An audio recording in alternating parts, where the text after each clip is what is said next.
তিন ধরনের ঘরে আপনার মেয়েকে ভুলেও বিয়ে দিবেন না। অনেক সময় বাবারা টেনশন করে থাকেন যে আমার এত কষ্টের এবং এত কষ্ট করে এই সন্তানটাকে বড় করেছে, এই কন্যা সন্তান যাতে করে এমন একটা ঘরে যায় যেই ঘরটার ভিতরে সে শান্তিতে থাকতে পারে, সুখে থাকতে পারে, তার লাইফটা যাতে করে হ্যাপিতে ভরপুর হয়ে যায়। এই ধরনের চিন্তা ভাবনা অনেক বাবা মা করেন। হযরত আলী রাদিয়াল্লাহু তাআলা আনহু যখন তার খেলাফত কাল ছিল, তখন তিনি তার সিংহাসনে বসা ছিলেন। এমন সময় এক ধনী ব্যক্তি এসে আলী রাদিয়াল্লাহু তাআলা আনহুকে জিজ্ঞেস করেছেন, হে আলী, আমি আমার কন্যা সন্তানকে নিয়ে একটু টেনশনে আছি, কোন ঘরে কিভাবে কোন ঘরে বিয়ে দিলে আমার মেয়েটা সুখে থাকতে পারবে, শান্তিতে থাকতে পারবে। এই কথা যখন হযরত আলী রাদিয়াল্লাহু তাআলা আনহুর কাছে জিজ্ঞেস করা হলো, হযরত আলী রাদিয়াল্লাহু তাআলা আনহু কিন্তু খুবই বিচক্ষণ ব্যক্তি ছিলেন। নবীজি সাল্লাল্লাহু আলাইহি ওয়াসাল্লাম তার ব্যাপারে অনেক প্রশংসা করেছেন। হযরত আলী রাদিয়াল্লাহু তাআলা তাকে বলে দিয়েছেন যে তিন ধরনের ঘরের ভিতরে তুমি তোমার মেয়েকে বিয়ে দিবে না। এজন্য আমরা যারা মেয়েকে বিয়ে দিব এই তিনটা জিনিস ফলো করার চেষ্টা করবো। নাম্বার ওয়ান, এক নাম্বার হচ্ছে হযরত আলী রাদিয়াল্লাহু তাআলা বলছেন, যেই ঘরটা মহিলারা পরিচালনা করে সেই ঘরে আপনি আপনার মেয়েকে বিয়ে দিবেন না। কেননা একজন মহিলা আরেকজন মহিলাকে দেখতে পারে না। বর্তমান সমস্যাই হচ্ছে এটা, যেই ঘরের সম্পূর্ণ দায়িত্ব মহিলারা পালন করে সেই ঘরে আপনার মেয়েকে বিয়ে দিবেন না। কেননা যখন আপনার মেয়ে ওই ঘরে যাবে তখন আপনার মেয়েটাকে সে তার মেয়ে মনে করবে না, সে তার ছেলের বউ হিসেবে ধর্তব্য করে দেখা যাবে পরবর্তী সময় এই মহিলার কথা অনুযায়ী ওই সংসারে আপনার মেয়ে ভালো থাকতে পারবে না। সুতরাং এক নাম্বার হচ্ছে, যেই ঘরের ভিতরে মহিলারা ঘরটাকে পরিচালনা করে, সব দায়িত্ব মহিলাদের উপরে, সেই ঘরে আপনার মেয়েটাকে বিয়ে দিবেন না। শুনুন, পুরুষরা কিন্তু সমাজের ভিতরে এবং ঘরের ভিতরে অশান্তির সৃষ্টি করে না। মহিলারাই দেখবেন মহিলাদেরকে দেখতে পারে না।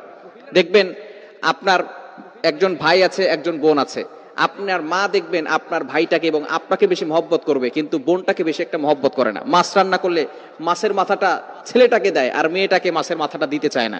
এই যে মা তার মেয়ের সাথে মানবিকভাবে আচরণ করে নাই, সে মা তার মেয়েটাকে ছোট করে দেখতেছে।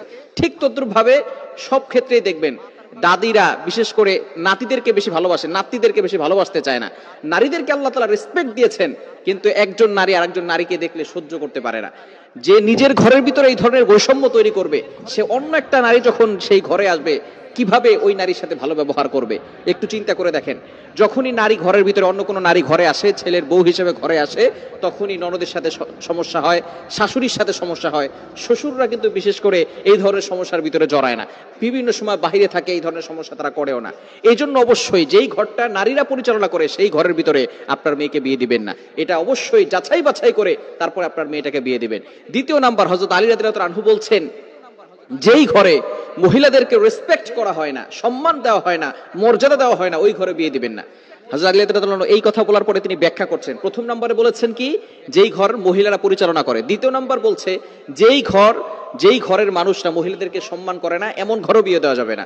অর্থাৎ যেই ঘর অবশ্যই পুরুষরা ওই ঘরটাকে পরিচালনা করবে এবং মহিলাদেরকে সম্মান করবে, মহিলাদেরকে রেসপেক্ট করবে, মহিলাদেরকে যে আল্লাহ তাআলা সম্মান দিয়েছেন এই সম্মান পুরুষরা করতে জানে, সেই ঘরে আপনি আপনার মেয়েকে বিয়ে দিবেন। এবং তৃতীয় নাম্বার, হযরত আলী রাদিয়াল্লাহু তাআলা জানিয়ে দিয়েছেন, তালাক প্রাপ্তা ঘর, যেই ঘরে বেশি তালাক দেয়, তার ভাই তার কয়েকটা স্ত্রীকে তালাক দিয়েছে, অথবা তার বাবা দুইটা তিনটা স্ত্রীকে তালাক দিয়েছে, অথবা তার খালু, এই যে সম্পর্ক যারা আছে, ফুফু যারা আছে, তাদের সম্পর্ক যদি এমন হয় যে তারা ওই ঘরের ভিতরে ম্যাক্সিমাম মানুষ তালাক দিতে বেশি পছন্দ করে, ওই ঘরে আপনার মেয়েকে বিয়ে দিবে না। তাহলে কিন্তু ওই ঘরে আপনার মেয়ে সুখ শান্তিতে বসবাস করতে পারবে না। সুতরাং এই তিন ধরনের ঘরে আপনি আপনার মেয়েকে বিয়ে দিবেন না। আপনি দেখে শুনে আপনার মেয়েকে ভালো জায়গায় বিয়ে দেওয়ার